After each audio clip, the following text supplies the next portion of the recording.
I will be okay as long as there's no camera shooting at me.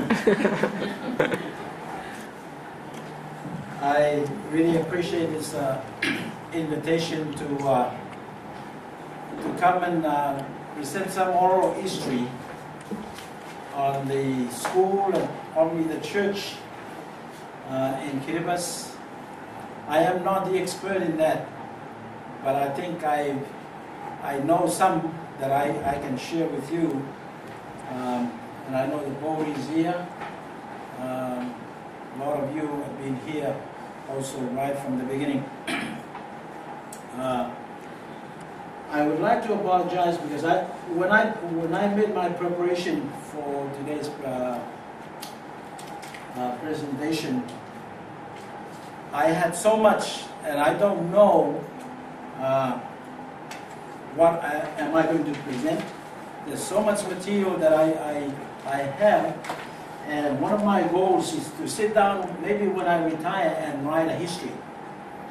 And my wife knows that in our house we have boxes and boxes of records and pictures and anything that has to do with history. So last night, as I searched through my records, it took me the whole night. And this morning, as I was trying to get all my stuff, it was overwhelming. There's so much that I can cover. But I am going to be very brief, just to show you how I know, some of the things that I know. I will talk about Iotua Tune School, which is AKAS, and again from my own perspective, as one of the students, I will share my memories about that school, how my attendance to Moroni High School. I will talk a little bit about my return and how I saw the church when I came back, and maybe talk a little bit about the early missionaries in the 1970s.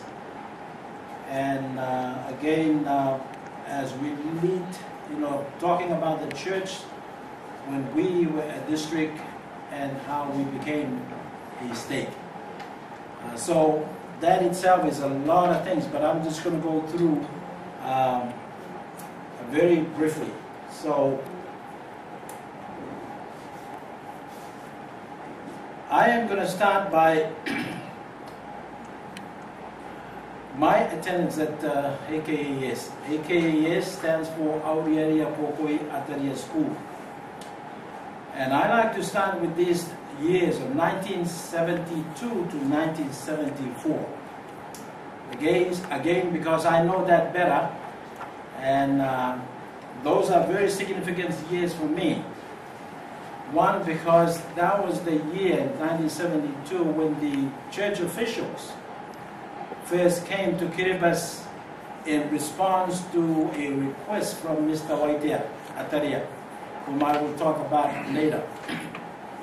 And also in 1973, the first 12 students went to Tonga to attend Moroni High School. 72 to 73, I was in the hospital during that time. And so I was listening to the news and I knew what was going on. So I remember those years very, very well, and I'll talk about my experience there. And then 1974, that's when I attended Moroni, AKAS. So my memories of AKAS, I remember the man at the name of Iotua. I think most of you have met him. He had a great vision. And I've got a written history here. He wrote it in his own hands. And he said it in 1967. There was a strong feeling came to him that he wanted to leave the school he wanted to leave the public school and start his own school. You know, what are the motives? From our personal talk with him, he said that he was worrying about students who have very limited opportunity. They won't be able to continue and finish their high school, because in those days you are only allowed to complete your primary school, and very selected number of students will continue on to finish their secondary education. And he said, "Dia pono ko diyaw, kamimi pa yakan kita na tapotaki hindi the tapotaki hindi the tauta." And you went and describe more about it. He has some challenges. One, under the NCS, or the National Condition of Service, he could not do that, because he was sent to New Zealand to receive his, to get his qualification, and he was expected to work for the government. Second, if he had to leave and start his own school, he did not have any land. And he mentioned in his writing, I was worrying. And then he worried about the house. How am I going to build a school? But the feeling still come to him, and it was bothering him from time to time. Until in 1967, February the 2nd, a man by the name of Robus Tapano, I think he's a man that, you know, related to Tapano here, offered a personal land. It's one of the lands here on this spot. He invited him to come and see the land, and so Brother Waitia came and see it, and he surveyed the area. He took his father and mother and came to survey the land, and they thought it was big enough for what he was intending to do. So after he was given the land, he came here with his parents, and they built a house, a little house with a flat top. And when they completed that, his parents, Ataria and Nathan, moved in while he was still living in Bikinibo in a government house. Now,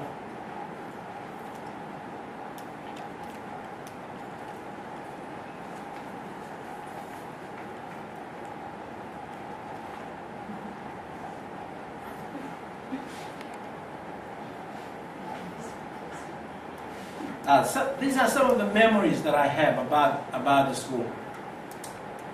It was a very humble teachers. The classrooms. I remember about Nathan's soup. And we often talk about Nathan's soup. Nathan's soup is made out, you cook a pot of rice, because the school was so poor.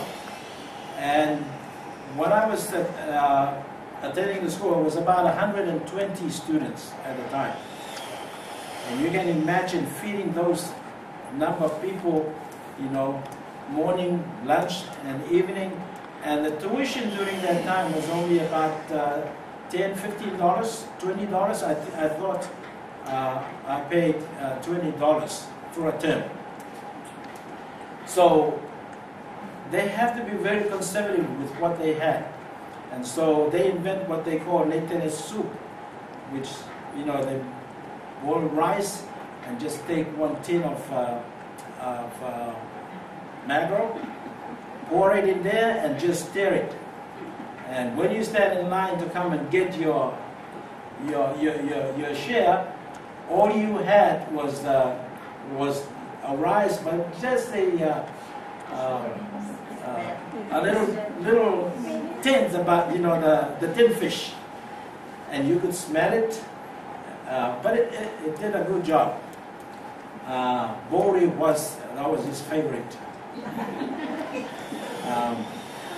I also remember about the daily program as we come to the school. I don't remember spending a lot of time in the classrooms. I only remember Mr. Whiteley taught us English, but I didn't remember anything else. But what I remember was that We go to work. Sometimes we don't know school at all. We go out early in the morning and cut timber and to continue to build a school. So that's how I'll remember. In the morning also we have a morning parade and a flag ceremony. It was very common during the British time. The devotional in the morning was led by his father, who is a minister of the KBC. We also did a lot of fundraising because the school was poor. We often run out of money. Sometimes the school would be closed because there was no ration for the students.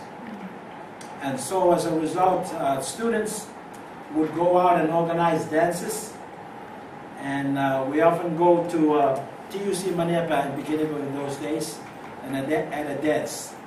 And we invite the public to come. And they pay their entrance. Also, I remember the mockeries from the public. You know, when you attend the school at the time, it was hard because people mocked at you. They mocked at us because they know that we didn't have good teachers. They know that we didn't have any much of classroom, but just a bunch of huts.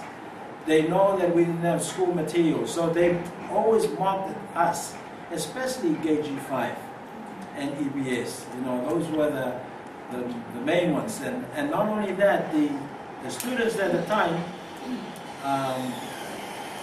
a lot of them did not complete their primary school, so that we have relatively high, you know, the older students in the school. So because of that, they mocked us. And but we managed to stay in and just continue to attend.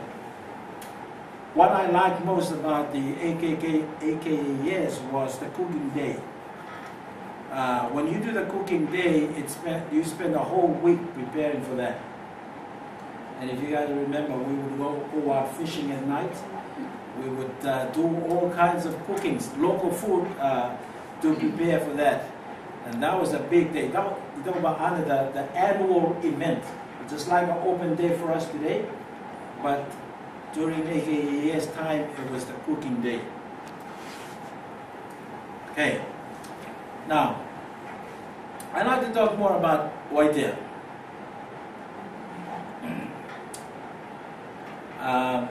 For your information, Waitea died last year. And unfortunately, we always wanted to get his oral history, but he always moved around that, you know, he died and we never got a chance to do that. But he's a man of great vision. If you get to know him, he would always speak about the future. And he will always speak about, you know, big dreams.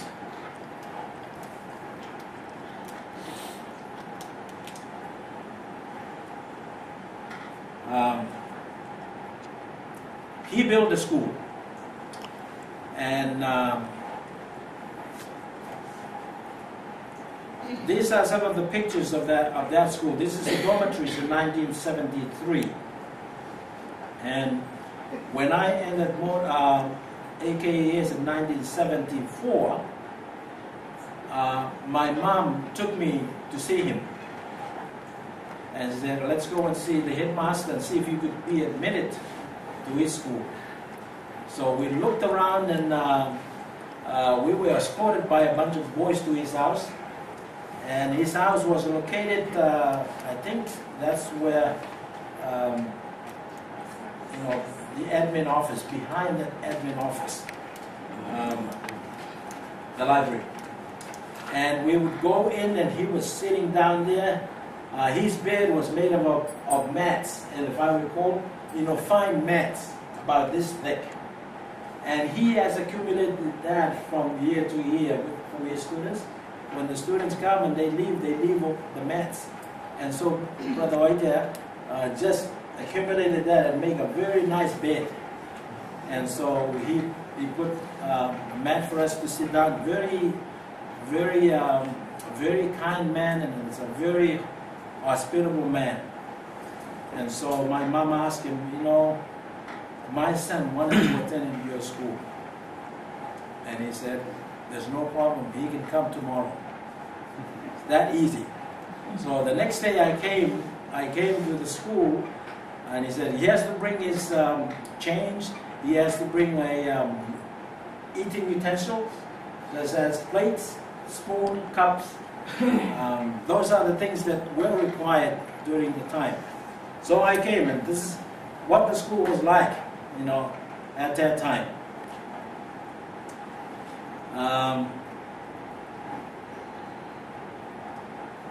This is where we used to meet in our assemblies. This is where we eat our dinner, our meals.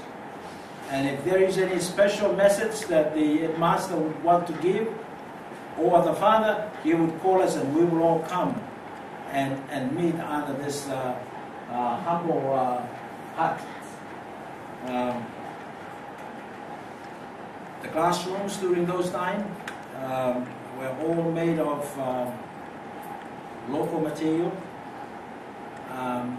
I do not have the pictures of inside, but if you go inside, it's even more humbling, because you know, in a regular classroom you would see tables, you would see chairs. There you don't see anything. It's empty.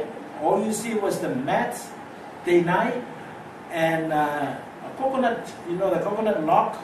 They cut a coconut, mature coconut, and they probably the size of this table, and they would cut in half with a saw, and that would be a writing table for the students. You would sit and you put your book on the half of that coconut log, and you would write. And the teacher didn't have any table, didn't have any chair. You know, they would stand and deliver, but when they finish, they sit down, just like, you know, everyone else. So it's very humble. The last house, the far on that side is the boys' dorm, and that's where we live. So that's how I remember AKAS.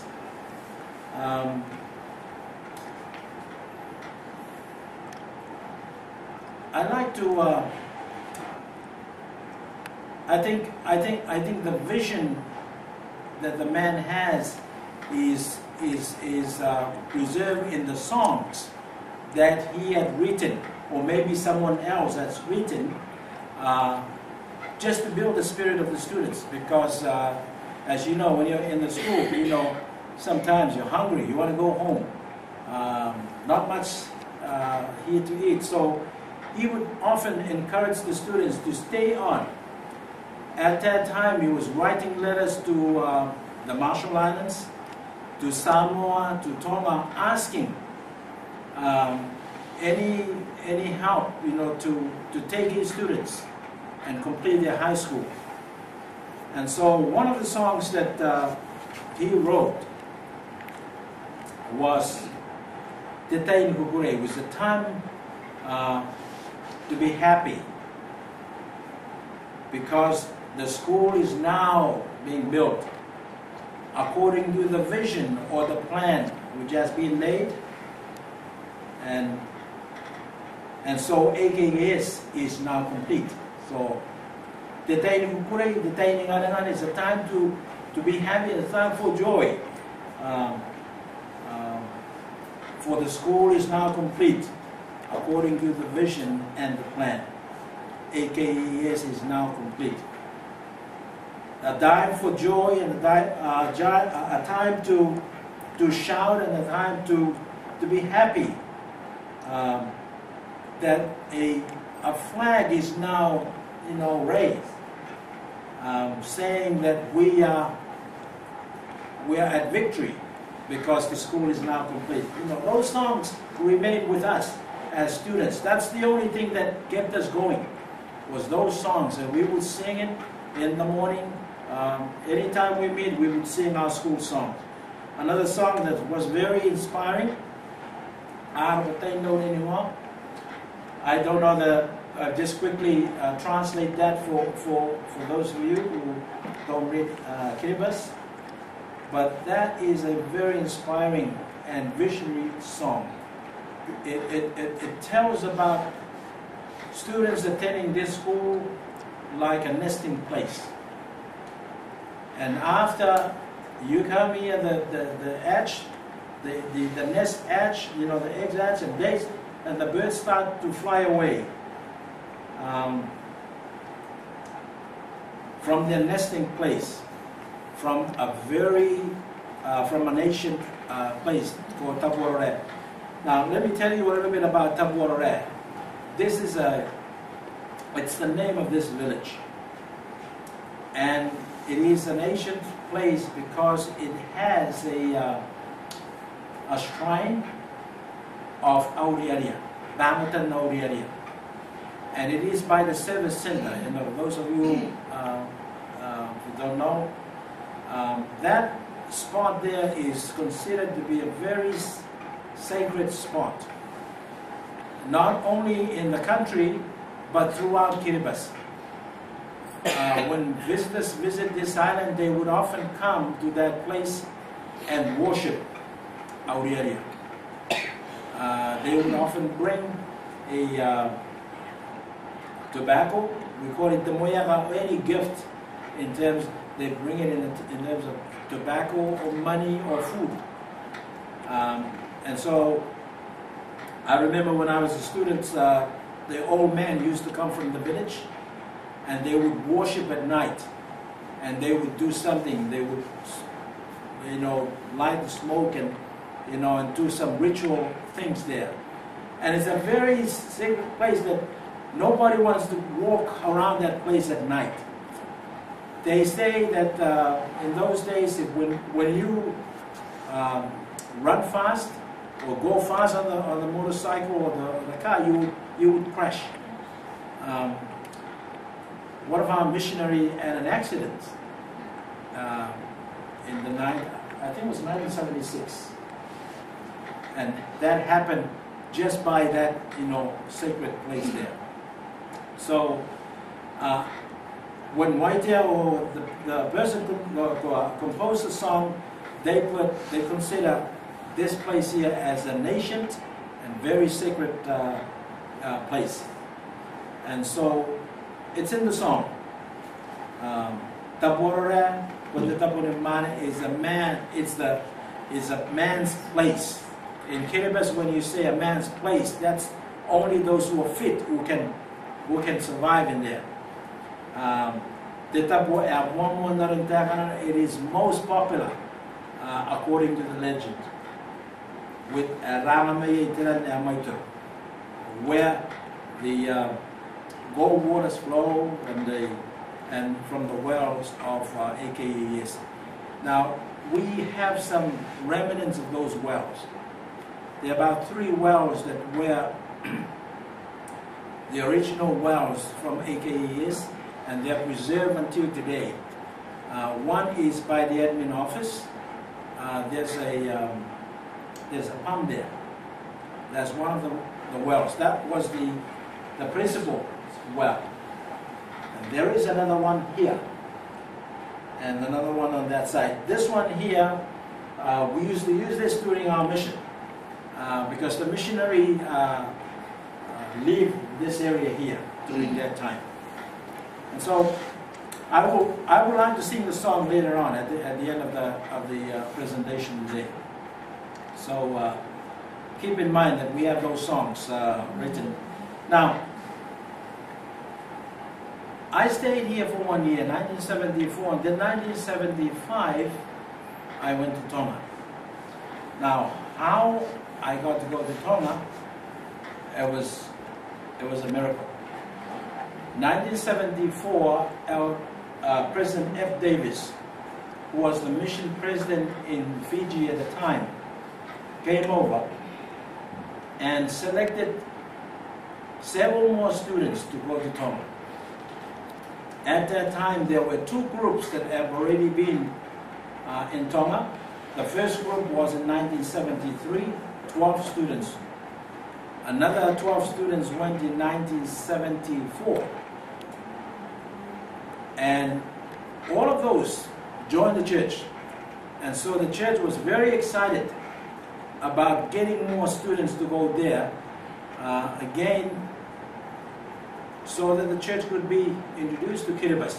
At that time, the church was still not in Kiribati. So in 1974, I went there, but well, I just put my wife's picture there so you can see the comparison between the school that we have and the school in Tonga, the Iotua High School. It was a shock for us. Those of us who leave this school and go to another country, it was a complete shock. We had to face a new language, we had to face a new culture, and also a new faith. We did not know, personally I did not know that Iotua High School was a church school. When F. Davis came and made the selection, we knew that he was a religious man because he wore tie. And he was the mission president, but we just found out today, according to the history. But when he came during that time, and we were students, we sat on the floor in that house that I told you about. And we would sit on the floor, and he came on a chair, and he looked into the crowd. And he was trying to select students to go to Tonga, and he would point. You. Come for the interview. So, and I think he has to use his spiritual eyes to be able to do that. We would sit over there and we, I wish I'm called. Of course, I was pointing to you, me. And when I got up, I said, it was an honor to go and see the mission president and the headmaster. When I had my interview, he said, "Do you want to go to Tonga?" And I said, "Yes." Okay. Well, you go tell your parents, to get you a ticket, and you go to Tonga next year. That's how easy it was.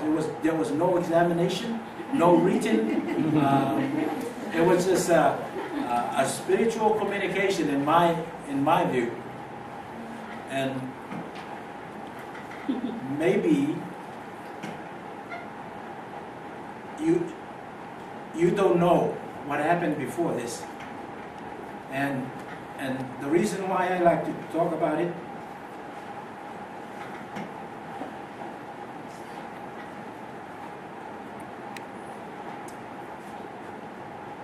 it was because 2 years before this, I told you about that, I was in the hospital. And when I was in the hospital, I thought I was going to die.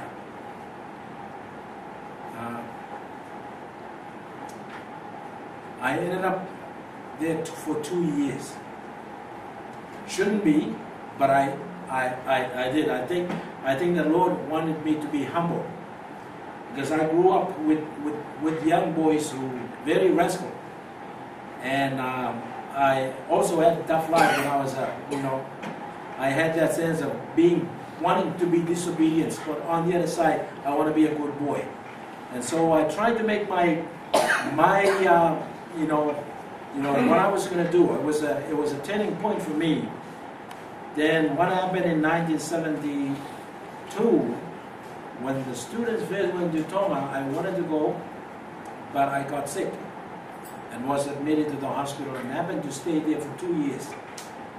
Well, when I was at the hospital, I heard on the radio, the first group that went to Tonga, and what happened was that it was customary during those days that when you leave to go overseas, the whole school would go to the airport and would sing those songs that I showed you.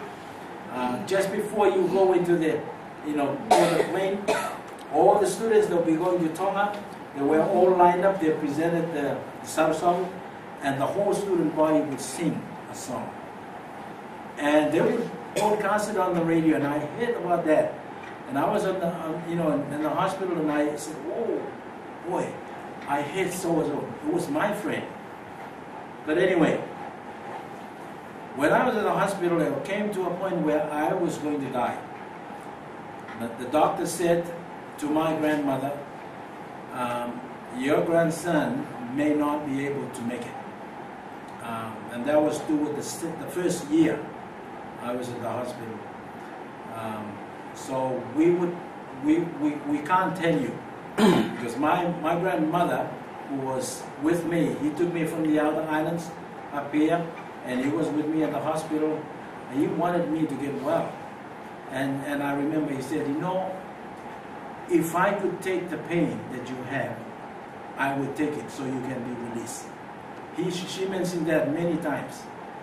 And I said, no, I will take it.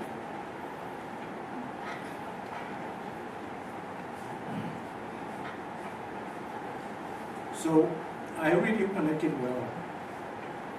So when the doctor said, he might not be able to make it, that really hurt me. And I had to test my faith. Being raised in a religious family, I said, well, I got to test my faith. I have to pray. So I asked God, please don't let me die. If you could spare my life, I promise you I will be a missionary all my life. And I was on bed. I wasn't able to get out, but I continued to pray. A miracle happened. Shortly after that, a week after week, I started to gain my strength. I was able to sit up. I was able to get out of my bed and stand for the first time on my own 2 feet. And then I was given crutches, and I was walking, and when I left my room to get outside, I thought I saw a new world. I could smell the breeze coming to my face. And I said, I'm going to make it. I was determined to get out of that hospital. I was so bored. So you can imagine, month after month, my health started to get built up. And then I remember it was during Christmas of 1973. We decorated a hospital for Christmas. That was a happy time. And the doctor came and said, after Christmas you got to go home. And you can go and attend school. And you know, I was so happy. I was so happy. And I was determined to go to the Church of God High School. When I was at the hospital, the ministers from the Church of God always come to me. And they still think today that they pray for me, and that's why I was get well. They always come and pray, you know, for me, you know, get well. And they saw my talents. You know, I like to draw. And I entered the competition when I was at the hospital. At 14 years old, I submitted my pictures. They put it in a stamp, you know. And in those days, I drew a lot of pictures. So they said, whoa, I think you have a potential. You can be a good student. They read the Bible to me. And I took the Bible and I started learning English at the hospital by taking the Kiribati Bible and taking the English Bible and trying to understand. And that's how I did my education during those 2 years of my life in the hospital. But anyway, I got out of the hospital. The nurses really liked me. And they cry when I leave the hospital. I thought they were going to say, hey, you know, you're going to go home now, we're happy for you. But they said, well, Brian, we're going to miss you. You've been here so long. And those nurses are still around. They're old now. But anyway, I got out, and I was determined I was going to go to the Church of God.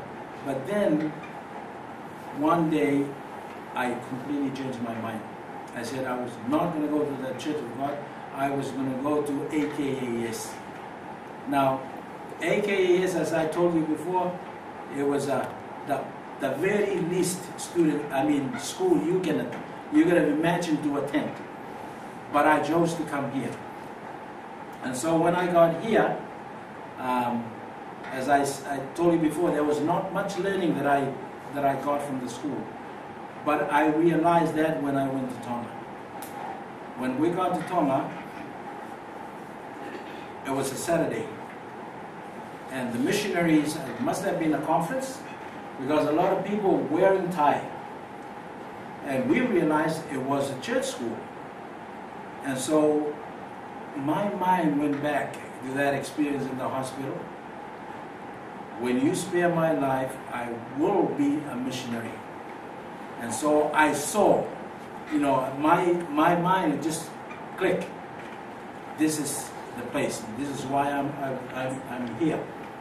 And so we came there. 16th of June 1975, I was baptized. There were 7 of us that went there, 2 girls and 5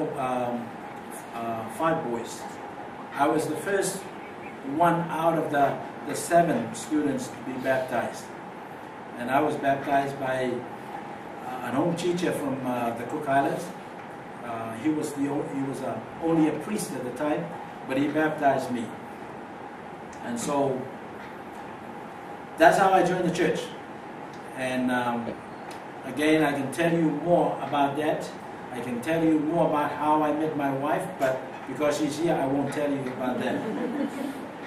Okay, so I graduated from the Hona 1978. And again, mission has always been in my mind. In fact, a year before I graduated, I think Bori and the other missionary came back. And I wanted to come with them. And I went to an interview. The mission president was asking, hey, come, those of you who want to be missionary, come and for an interview. And I went in. And he told me, hey, you're too young. You're not yet. Finish your school and then we can send you back as a missionary.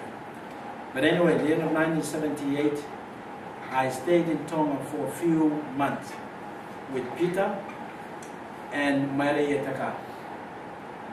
Marietaka died a few years ago, but we stayed there to translate the missionary discussion into Kiribati. Because in those days, we don't have any discussions in Kiribati. No material to use. We were not sent to the MTC. No MTC for us. We translated our own material. Then we went to Fiji and met the mission president there, F. Davis. And then, not F. Davis, it was George Bourget at the time. And then from there we were sent here to work at the school. And we had to work 4, 5, 6 months to earn some missionary funds so we could go on a mission. So we came back here. It was a great time.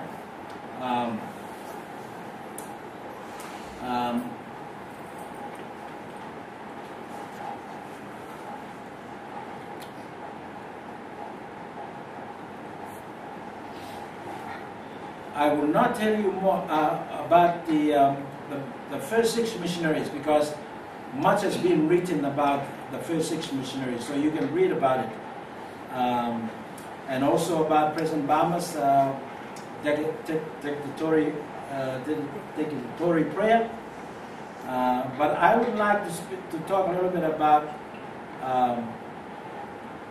Mr. Waitea, because Mr. Waitea joined the church in 1975 after the arrival of the first 6 missionaries. On the 24th of January 1976, he became the first branch president, the local branch president. There was only one branch at the time. Now, he had to face a lot of opposition. Although the church was growing very fast, missionaries were baptizing, he wrote in his history here that his school was closed down. temporarily, because the Protestant church and the Catholic church actually came and took their members. So he was left without any students. And he got frustrated and he said he needs some help. And so he wrote to CES officials again, asking for help. Of course, he had some financial problems, because when the students are not, if they're going home, they can't pay their tuition, and so the school would have to be closed down. So can you help me with some financial? Can you help me with some missionaries that can come and support us? And so as a result, there was some financial assistance came to the school in 1976, and then Grant Howlett and his family came. Grant Howlett, Pat and Grant Howlett from, what was the name of the place in Utah? We used to,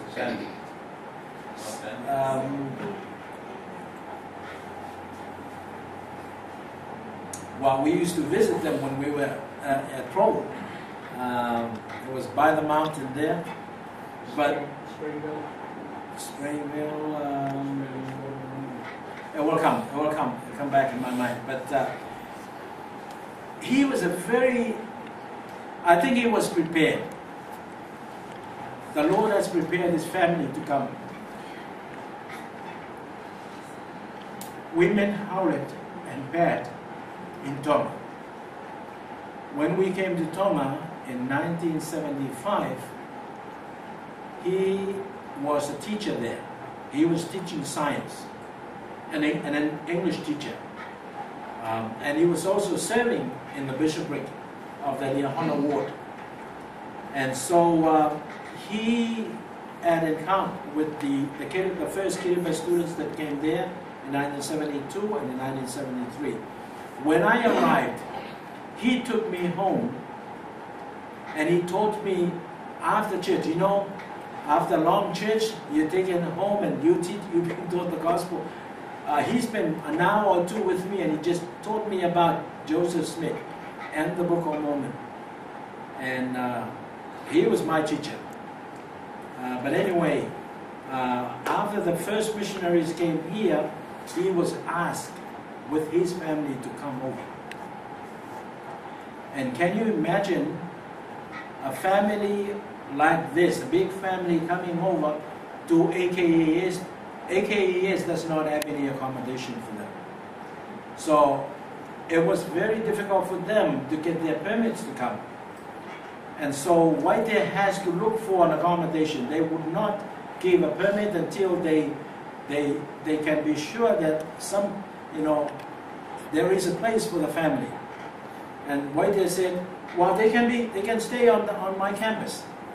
And the response from the government, we are embarrassed. Don't embarrass us. We don't want you to put an American family on your campus because it's not conducive for those families. They have to stay in a more permanent building. And so a family by the name of Leona and Tawi. Unfortunately, they died and we never got their history. But we know the family very well. In fact, Whitehair mentioned that in his history here. He said that Howlett came to Kiribati because of Neirona and Tawi. Neirona and Tawi, one of their sons was the first missionary. And they gave their support to their son and prepared to give everything to support the family. They said, we would give our house. We would feed the family. And they did. They gave their house, their government housing, so that Howlett and his family could stay in Nanikai. The house is still there. And that's how Howlett was accommodated when he first came. They stayed there, and the containers that they brought from Tonga became their kitchen. And so, if you read Howlett's history, he will tell you more about that. But I just want to point out to you that this family was very unique. I think they were prepared to come during that, in that kind of an environment and the situation that they were in at the time. So they came in. Let me just tell you more before I finish. Waiter at the time was a branch president. When Elder Howlett came, he found out that there were some problems, not only in the school, but with Brother Waiter, who was a very new member of the church. He was given big responsibility to be a branch president. He had some problems that was not able him to stay any longer as part of the school. So he left the school, and Brother Howlett became the branch president. Now, that's another story of its own. But poor Waiter, he left the school, and he left this campus here and broke his heart, because he was here right from the beginning to prepare it. He was excommunicated. I saw letters, the invitation for him to come back, but he never did come back. And that's all I could tell you. Maybe next month when we have the Pioneers conference, we will talk more about that. But I'd like to finish with my own missionary experience. I came here in 1979. And as I told you, we started off with working here as try to earn some funds so that we could go on a mission. That was me with my companion, Elder Mehala from Tonga. And the background there, you could see, those classrooms I was talking about. And that was the campus. About this, taking it from this side to the roadside. But when we came, the membership of the church was around 100-something. Bori did a very good job at the time. He was about to finish. They baptized a lot of people, and we had established several branches. One here, one in Bessel. And we remember we had to get on the bus, we walk or we ride a bike. But we covered the whole island. And one time there were only 3 of us serving in the whole country. But Elder Meala was from Tonga, and he was able to learn the language very, very fluent. I don't know where he is now, but we worked so hard, and by the time we complete, I completed my mission in 1981. I remember that our branch president read to us the membership. It was close to 500, or almost over 500 people at the time. That's another photo there with me, Brother Kai Simon, and President Kitiona, and Elder and Sister Komatsu. Elder Sister Komatsu was the original 70 or something. He was the regional representative. And in fact, he came and recite our branch conference. And I was also released the same time he came. And so that's another issue about missionary work. I could go on, but because of time, you see the car there. That's a very historical car, and it was made of wooden back because the school could not afford to bring a brand new one. That just the body was brought here, and Brother Pratt put the wooden part of it.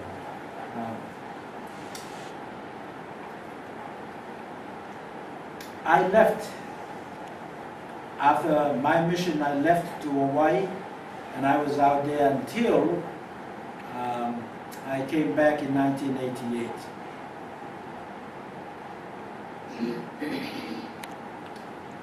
And again, when I came back with my wife and 3 children,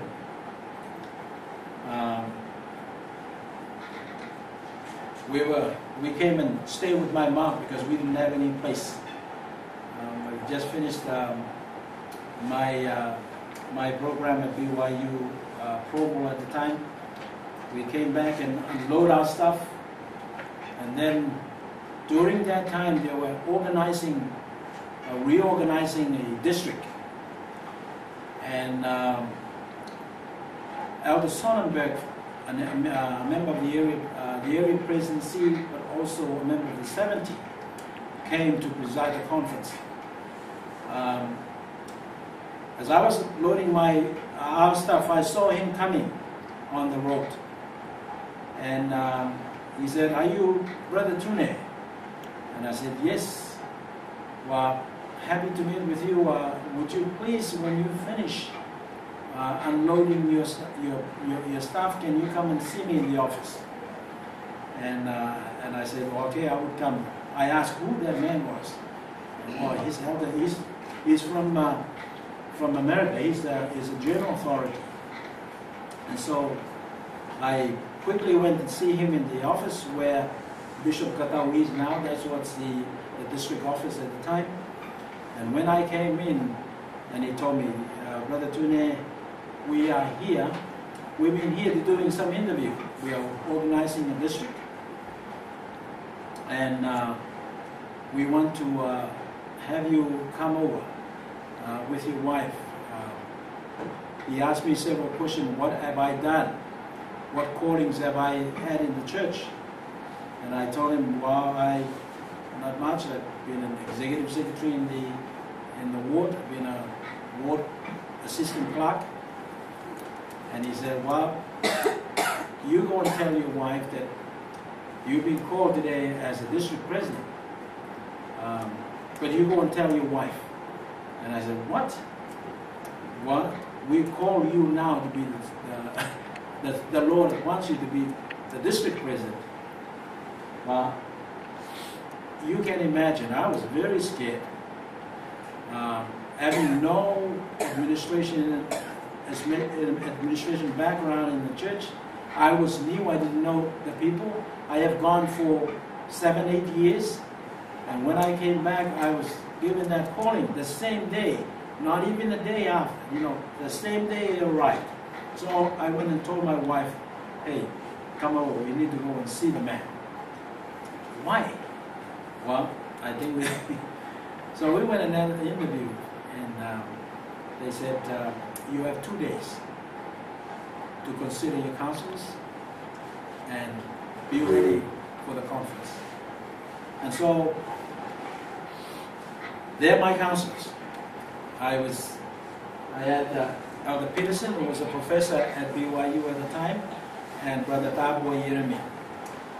We became the district presidency, the Tarawa Kiribati district at the time. And from there, 20 years after that, our district was growing. We had all the other islands. How many? Must have been almost 20 units in our district. It was a lot of people. The membership has grown to about 10,000 people. And it became very difficult to administer. And so the brethren said, "Well, we need to get your district turned into a state." And so we worked so hard to prepare our district to become a state. And on the 16th of August 1996, Elder Perry came over, and he turned the district into a state.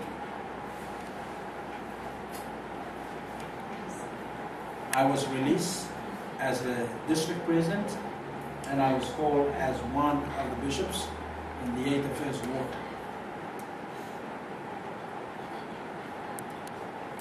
In 2000, President Hinckley came over. And you recall that was a big event for us. President Lamise was a state president at the time. I should have shown you another picture of President Mote, who was the first state president. But he died. He wasn't there too long. Maybe a year or two after that, he had a liver problem and he eventually died. We missed him a lot. He was a great state president. And then President Lamise took over. In 2000, President Hinckley came. And there were lots of people. Fill up the whole the parking lot at the airport to listen to the prophet. And I was there translating. And I could hardly do the translation because of the spirit. It was so great. And looking out there and see the people waiting to see the prophet. Even before the prophet spoke, tears from their eyes. Even non-members who came to, I think they were there just to see whether it is a prophet or God. But when they came, those who mocked the church, they came and you could see their eyes were wet. President Hinckley got out of the plane and he waved to the people. And he came down, went to the VIP lounge, and he came out with his wife and Elder Packer and Sister Packer. And they came there. We escorted to the stand there, and he spoke. And I should have a copy of his speech here, but maybe another time you can see that. But he expressed his love to the people. And he looked into the crowd. And he told the people how blessed you are. Because the school is here. And he told the people, you are my people. I know that you are here. It is hard to get to your island, but I know you are here. And you are my people. And he thanked the members for being faithful. And he encouraged them to continue to be faithful. And he encouraged the young people to keep the commandment. And then he saw the missionaries. And he went because he only has about 30 minutes. Just as he was escorted to go back to the VIP lounge, he saw the missionaries, and he came back. And he wanted to shake all the hands of the missionaries.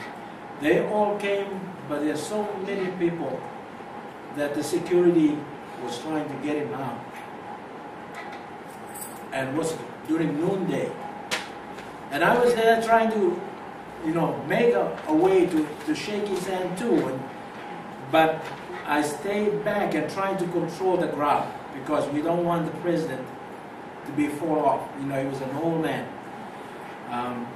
And then in front of me, as you walked to the VIP, there was a lady. I could not remember the lady. But I watched her. She was walking in front of me. And President Hinckley missed her. He had to turn around. And because he really wanted to shake the hands of the prophet, didn't have time to do that. He just went and touched, part of the coat. And when he touched the prophet's coat, she prayed, thank God. I touched the prophet, and she was weeping.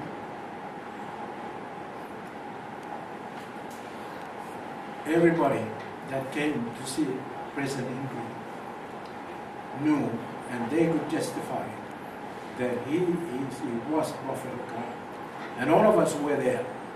We still remember. My mother, every time she bear testimony, she always testified. Shortly after that, my mother died. But she never forget about seeing the prophet of God. Now, I want to conclude my presentation. We could go on, and there are thousands of pictures, but I want to conclude by singing a song to you. Okay? And again, the song that really influenced me, giving me some hope and some visions of the future. And that song was composed. I don't know who composed it. Brother White did not mention that in the history. But I think one of his teachers composed that.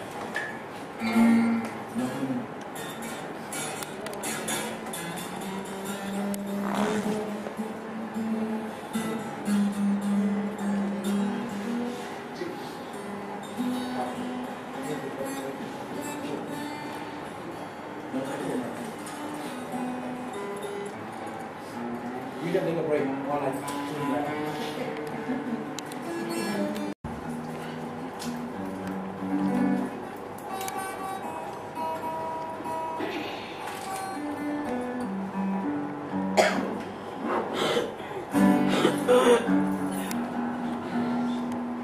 Sorry about that.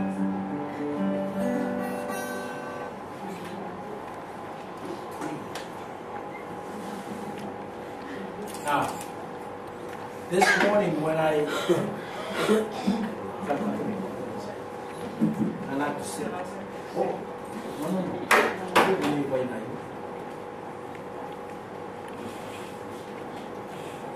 I wrote, somehow we forgot about the song. And I tried to recall it yesterday, and early this morning when I got up, all the words came. Miracle.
This morning when I thought about the presentation and I took a shower, I cried. My wife didn't know, but I cried and I cried so much. Just because I remember those people I could visualize them. I could visualize the place. I've seen where I came from. I see where I am now. And I do see the future. And I think that history is a great thing. We need to keep a journal of everything that we do, because it's really an inspiring thing for people. And I am not a good journalist. My journals are not good, but one of my goals that I am going to sit down and write all these stories, and hopefully one day it will be a book that my children can read, that others can read and inspire them. I bear my testimony that Heavenly Father has made a plan for us. We're here not by chance, but it's part of the plan. The church was brought here in those days, and right there has been an influence. He didn't know that, but we know it as we look back to the history. I share that thought with you in the name of Jesus